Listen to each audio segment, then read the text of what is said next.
আমার শাশুড়ি আজকে চুলাতে রান্না করছে, গ্যাস শেষ। দেখো দেখো, এই যে আমার শাশুড়ির মুখটা দেখো। বলো, ভালো লাগছে? মা বলো, চুলাতে রান্না করে কেমন লাগছে? খুব ভালো লাগছে।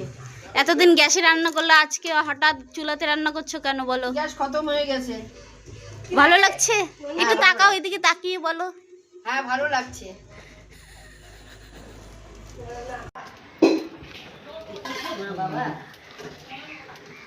আজকে গ্যাস ছেড়ে চুদা, হা হা হা। তাহলে আজকে আমাদের গ্যাস শেষ হয়ে গেছে, তাই চুলাতে রান্না হচ্ছে। আজকে রোববার না, স্পেশাল। রোববারে ও। স্পেশাল হলো চুলা ছেড়ে না, গ্যাস ছেড়ে চুলাতে রান্না হচ্ছে। আচ্ছা আচ্ছা, বুঝতে পেরেছো গাইস? তো এক্সপিরিয়েন্সটা খুব ভালো। ওটাতে তাড়াতাড়ি, এটাতে খাটনি। না, চুলাতে রান্নার টেস্ট হয় জানো, ও, তাই সে তো আমরা আজকে হয়। রোববারে স্পেশাল চুলাতে রান্না হচ্ছে। সে তো হয়। ঠিক আছে, দেখো। তাহলে আমি চললাম কাজে, বাই তুমি করো বাই। রান্না।